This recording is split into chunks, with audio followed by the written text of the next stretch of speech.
At some point, you have to stop collecting opinions. You did your homework, you mocked, you looked at ADP, you built your tiers of players, and then the draft started.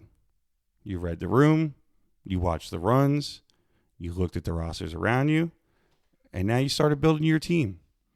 Now you're on the clock. 10 seconds. 9, 8. Make the pick. I guess there's only one way to find out. Let's do it to it, right? Yeah, extra, extra, keep the lights low. New York talking where the late nights go. From the Garden Glow to the stadium seats. Every win, every loss, what does it mean? Rice on the radio, coming through your speakers. Big takes, bar stools, heartbreaks, believers. Mets, Yanks, Jets, Giants, Knicks on the ride. Pull up a chair, let the whole city decide. No PR answers, no sitting on the fence. Just real talk, loud laughs, and making it make sense. Clocks running down, lights hit the mic. Rice on the radio. Let's do it to it tonight. Hello and welcome back to Rice on the Radio. And today, I am not going to be explaining fantasy football to you. I mean, if you found this episode, I'm assuming you already know what fantasy football is. You may have drafted a team before. You know what the waiver wire is. You probably know what ADP means, or at the very least, you stared at the little number next to somebody's name and wondered why everybody seems to like him a little bit more than you do. No. Consider this Fantasy Football 202. You know how to draft a team. Now, let's talk about how to actually think during a draft. Because the more fantasy football I play, the more I think it resembles the stock market. Everybody has rankings. Everybody has projections, a model. Everybody's got an opinion. And somehow, every single August, you can find one article telling you a player is going to win your league, followed immediately by another article explaining why drafting that same guy is going to run your season completely into the ground and you're an idiot for taking him. Look, at the end of the day, these are educated guesses. Hopefully very educated guesses, but nonetheless, guesses. So I'm not here to give you some magical clickbait list of 12 players and tell you that if you draft them, congratulations, enjoy your championship. No. I'm here today to talk about process. And really, I think the whole thing can be broken into 3 parts. Do your homework, read the room, build your team. That's it. Prepare before your draft, react to what is happening during it, and build a roster that makes sense for you. So let's start with the part that you have complete control over. And that would be doing the homework. The biggest mistake someone can make before a fantasy draft is honestly very simple. Showing up cold. And listen, I know I'm probably on the extreme end of this. I mock draft way too much. I badger my league mates for who they might be keeping or who they're thinking about taking at this spot. You do not need to be me. You do not need 50 mocks a day. You don't need 6 spreadsheets built based upon strength of schedule. You don't need your family staging an intervention because you've been staring at Fantasy Pros for 8 hours straight. But you got to do a few. Especially once you know your actual draft position. Look, if you're picking 7th in a 12-team league, you got to mock at 7. If you're on the turn, you got to see what life is like having back-to-back picks and then not picking for a while. The point of a mock draft is not to predict your exact team. That's impossible. There's always one idiot in your league. What you're trying to learn is the neighborhood. Who is normally around when you pick in round 2? Where does the running back market start getting a little too uncomfortable? What wide receiver looks like in round 5? When do people start going on a run for quarterbacks or tight ends? Where are the spots where you repeatedly look at the board and think, man, I don't really like any of this right now? That's the useful information that you should be chasing. Because now you know where your problems might be before the real draft puts you on the clock. You know, maybe you thought you could wait another round at running back. Maybe every mock leaves you staring at guys that you don't want. Shit, maybe you thought quarterback could wait until round 10, but the tier you actually like keeps disappearing around round 8. That's the point. A mock isn't a prediction. It's a rehearsal. More specifically, you're rehearsing the decisions. And I'll take that even further. If every mock you do looks exactly the same, I don't think you're learning very much, to be honest with you. If every single time you go running back, wide receiver, running back, wait on quarterback, wait on tight end, congratulations. You've confirmed that you already like a strategy. You got to try something different. You got to go running back once. You got to go wide receiver once. Take an elite quarterback earlier than you normally would just to see how your team turns out. And when it comes draft day, you don't have to use any of those strategies if you don't want to. But you'll be asking and answering one question. What does my team look like if I do this? Shit, maybe you discover something you really do like. Maybe you finish the mock going, nope, we're never doing that. No shot. But great, either way, you learned something. Look, I can't tell you how many times I've done a mock and I'm like, all right, you know what? What's my team look like if I take Josh Allen here? By the way, Josh Allen has a 50% playoff rate, just for the record. But anyway, I can't tell you how many times I've done that and I still don't like the mock. And I'm glad that I'm not going to have them. But I've also done mocks where I take 2 elite receivers right off the rip in a PPR league, thinking, okay, PPR points, they get a lot of targets, we'll see. And then I get to running backs and I go, what the hell is this? How am I stuck with this? Don't force it if nothing comes naturally. Just keep moving. That's the point. Have a plan, but don't become a prisoner of the plan. You should know what hero running back means. You should know what zero running back means. You should understand what an RB-heavy start looks like later in rounds for receiver. The strategy gives you a framework. It should not dictate every decision you make for 15 rounds. If you walk into the draft saying, I'm doing hero running back no matter what, and suddenly a second-round running back you love falls way further than you expected, you got to take the value, man. But now it messes up your whole draft strategy. So now what do? Fantasy football drafts don't award style points for sticking perfectly to a strategy article you read 3 weeks ago. Prepare enough that you understand your options, and then you react. And keeper leagues take this preparation to another level because now a normal public mock can be misleading. If 10 players who normally go inside the first few rounds are already being kept, then your real player pool is completely different. If your league trades draft picks too on top of it, forget it. This is where the better customizable mock draft tools can actually be very useful.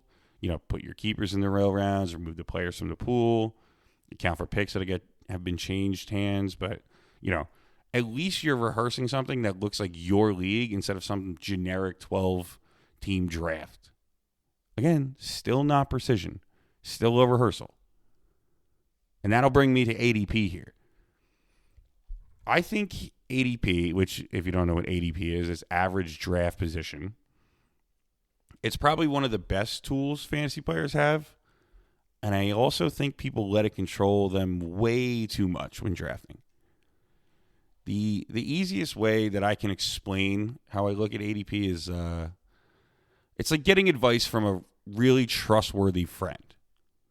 Yeah, most of the time, probably a pretty good decision. You should listen, but they're not your boss. ADP tells you what the market thinks. It gives you an idea of when a player is likely to get drafted. That matters a whole bunch, man. If I'm sitting at pick 50 and I really like somebody whose ADP is around 62 and I don't pick again until 74, well, now I have information. He's probably not going to make it back to me. So what am I doing? Am I supposed to pass on him because some website or some sheet that I printed out tells me technically I took him 12 spots too early? And then what? Then watch him go 6 picks later? If I did the work and I believe in the player, get the guy. obviously use some common sense here. I mean, if someone's ADP is 145, I'm not telling you to take them 15th overall because you saw one good preseason drive. There's a difference between conviction and insanity here. But, within a tier, within a round, maybe even a little more, depending on how long you've been going for before the next pick, I'm here to tell you it's okay. I'm fine with it. I do it.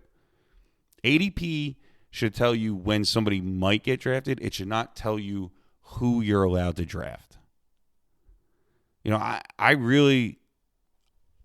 like DJ Moore this year. I think he's going to be a big passing guy in that Bills offense. I think it's the best receiver that Josh Allen has had. He's going in the 5th-ish. But if I'm at the turn in the 4th round and there's, 5, 6 receivers in front of him, I'm going to take him. I don't think he's going to get back to me, man, because it's not 5, 6 receivers. It's almost 20, 24 picks. That's a lot to ask of a guy not getting taken, and also probably somebody just auto-drafting him by accident. And this is also why I like having more than one source of information. ADP is one, rankings are one, projections are one, sure. The other thing that I like looking at when I'm really splitting hairs between players is Vegas. Not because Vegas has like the fantasy football answer key. It doesn't. But Vegas isn't exactly in the business of being wrong on purpose either. So if I'm genuinely stuck between 2 or 3 players, I don't mind checking season-long markets.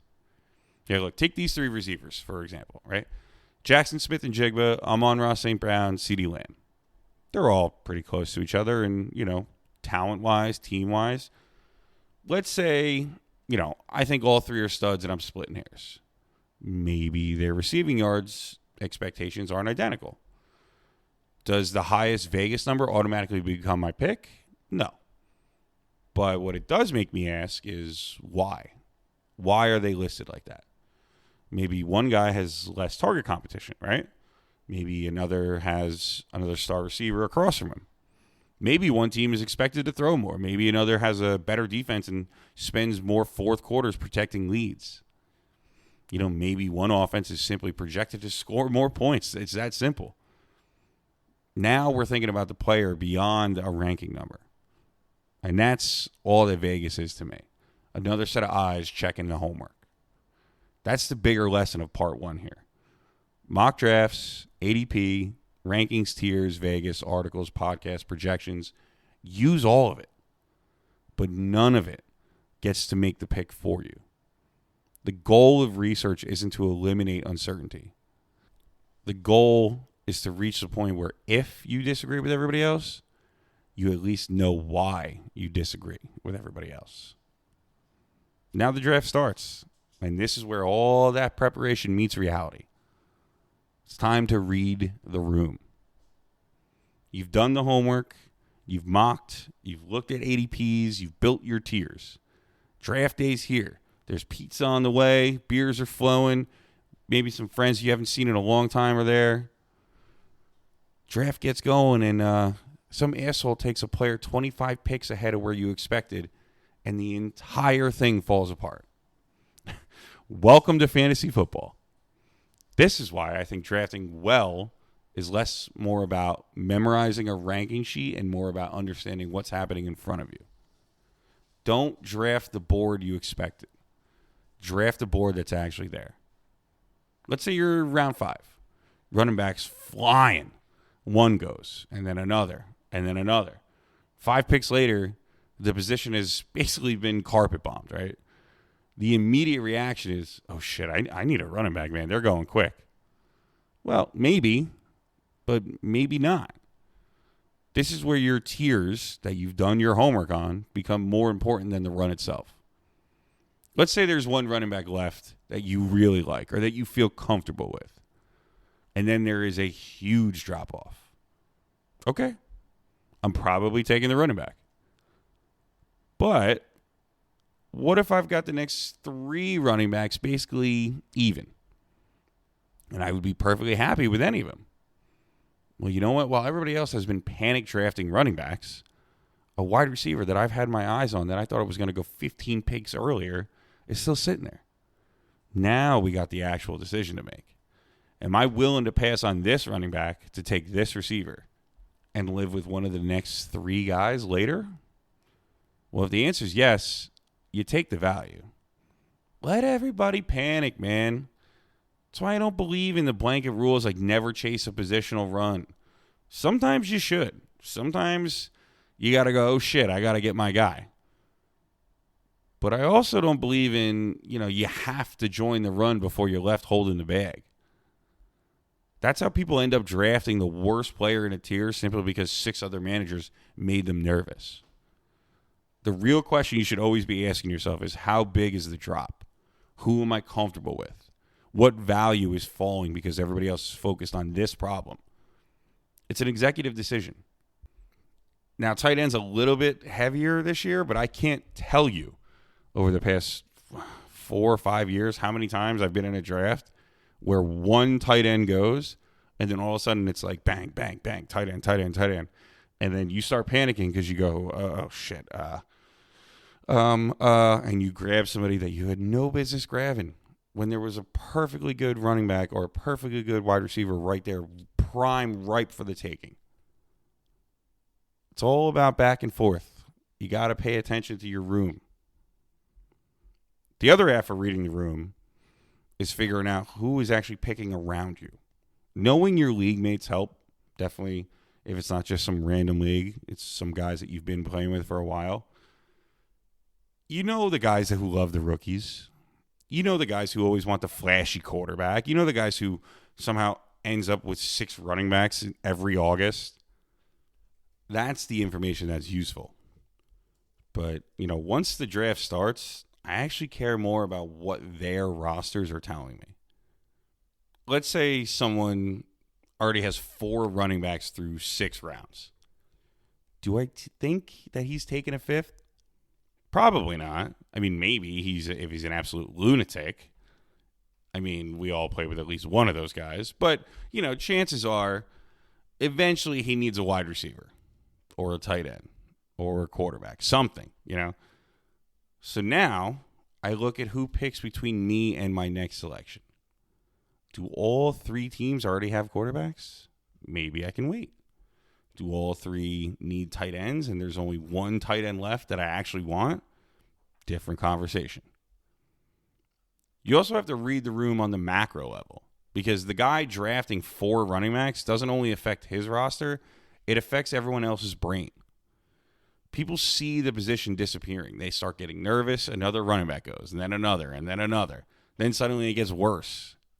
And while everybody's fighting over the same position, something else starts sliding. That's the opportunity that you should be looking for. And I'll be fully admitted here. I'm usually the guy stashing running backs. I think last year in my home league, I ended up with Achane, Cook, Janty, and Tajay Spears. No, Tony Pollard, excuse me. I don't think Tony Pollard saw a starting spot on my roster once. But forced to run while everybody else was panicking about running backs, I took a bunch of receivers. That's how it goes. Whether you know the people or not, the principle is the same. Look ahead. And your draft position changes how much risk you can actually bring on, too. Look, if I'm in the middle of the round, the turnaround isn't the worst. It's always, out of a 10 league, it's 10 picks away. Out of a 12 league, it's, 12 picks away. But if you're towards the beginning or the end, you're looking at 24 picks sometimes before you can make your next pick. That's a different animal. If there's a player that I really want, sometimes I got to take him earlier than his ADP and have to deal with everybody yelling, reach, or ew, why'd you go that so early? Look, man, a reach is only a reach if it doesn't work out, right? But seriously, if you take a player 10 picks ahead of his ADP and he has a monster season, nobody in Week 12 gives a shit where Fantasy Pros said you were supposed to draft him. The question is whether the player was worth the pick and whether you realistically would have had another chance at him. Don't completely light value on fire because you fell in love with somebody. But don't spend your whole draft trying to win an imaginary efficiency contest, you know? At some point, take the player. That's part 2. You prepared for the draft. Now you got to react to the draft. Don't draft the board you wanted. Draft the board you get. And then we get to our last question of things here. What are we actually trying to build? So roster construction is where I think fantasy football becomes much more personal, right? There isn't one perfect answer. Again, like I said before, personally, I tend to draft pretty running back heavy. That's how I like building teams. I like the flexibility. Running back gets ugly quickly during an NFL season. Guys get hurt. Committees change. Somebody loses a job, you know? And I'd rather have one too many legitimate running backs than get to week 5, lose a starter, and discover that my best replacement is somebody getting 7 touches in a 3-man committee. Like I just said about Tony Pollard, you know, you could look at that and say, what the hell was the point of even having him?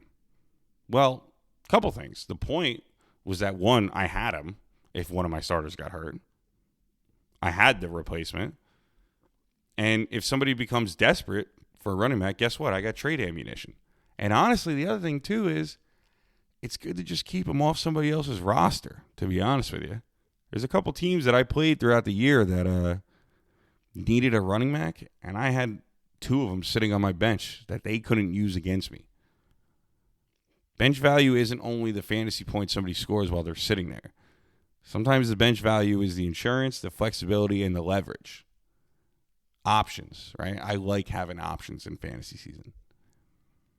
Now, that doesn't mean everybody should build a roster the way that I do. Some people want to just build their entire starting lineup filled as quickly as possible with the best guys they can.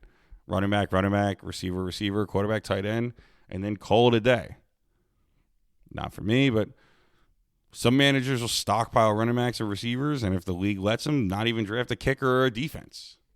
Shout out to my buddy Justin, who likes to cause a problem every year in every league with that. But they figure, all right, whatever. I'd rather get the depth and I'll figure it out later. Both things can work. There's no trophy for having the prettiest roster on draft night. Even if Yahoo says, oh, you got an A+. Those guys usually never win. Actually, that's something I think is pretty important.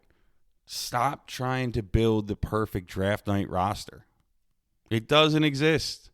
Your team that you thought you were going to have is going to change. Someone is going to get hurt. You're going to make waiver claims. You're going to drop guys. Maybe you'll make some trades. Someone you love right now is going to disappoint you. Someone you barely care about that you picked up in the 10th on draft night might be one of the most important players on your team. So the goal isn't, how do I make this lineup look perfect tonight? No. The goal is, how do I give myself the best combination of starters, depth, value, and upside for November, for December? And personally, that's why my risk tolerance changes as the rounds go on. You know, the first 4 or 5 rounds, give me the foundation. Give me volume, give me clear roles, give me players I expect to start every week, plug and play, forget and set. I'm usually not interested in having my second round pick require 5 different things to break perfectly for him to return the value. But later, different story. After round 5, round 6, let's get weird with it, man. Let's have some fun. Give me the young receiver who could explode. Give me the running back in the ambiguous backfield who might be able to beat some people out. Give me the guy who is 1 injury away from a massive workload. Because if my 9th round pick misses, fine. Who cares? My roster should be able to survive that. If my first 4 picks are all giant swings and 3 of them miss, well, guess what, buddy? Hope you like wearing your clown suit at the end of the year or whatever your league punishment is. Simplest way I can put it and explain my approach is this. Early rounds, don't lose your draft. Later rounds, that's when you try and win it. That also affects how I look at these do not draft list things. You know, you see a million of them. I don't really believe most players are literally undraftable. almost everybody eventually becomes a value. Yeah, maybe I hate the offense. Maybe I don't trust the role. Maybe the injury that he had in preseason scares me. Maybe I just don't think the player is as good as everybody else does. Fine. But if he falls far enough, eventually the price compensates for the risk. So when I say I'm not drafting that guy, what I usually mean is I'm not drafting him at what it realistically costs to get him. And that's an important distinction. Because fantasy football is always about price. The same player can be a terrible pick in round 3 and a steal in round 6. Ultimately, that's roster construction. There is no universal correct team. You build based on your league, your board, the value available, your risk tolerance, and your evaluation. That's where I want to bring all 3 parts back together here. Fantasy football is forecasting. We're all just a bunch of glorified weathermen. It's the stock market. There is an insane amount of information available to us now. Probably too much. You can research one player for 3 hours, and I promise you, if you look hard enough, you're going to find somebody telling you he's overrated. Somebody's going to tell you he's underrated. Somebody's calling him a breakout star. Someone's calling him a bust. At some point, you have to stop collecting opinions. You did your homework, you mocked, you looked at ADP, you built your tiers of players, and then the draft started. You read the room, you watched the runs, you looked at the rosters around you, and now you started building your team. Now you're on the clock. 10 seconds. 9. 8. Make the pick. You're gonna get picks wrong. I'm gonna get picks wrong. Everybody gets picks wrong. Perfection isn't the goal. The goal is making informed decisions more often than the person you're playing against. Do your homework, read the room, build your team. And when it's time to make your pick, trust your work. It's really that simple, guys. That's Fantasy Football 202. You already know how to draft a team. Now, go into your draft knowing why you're making the picks you make. I am Ian Rice. This has been episode 80 of Rice on the Radio. This is part 1 of the fantasy series that I'm going to be putting out. Next up, we're going to do tiers of players. As always, spread good energy. Tell someone you love them. And I'll catch you guys next time.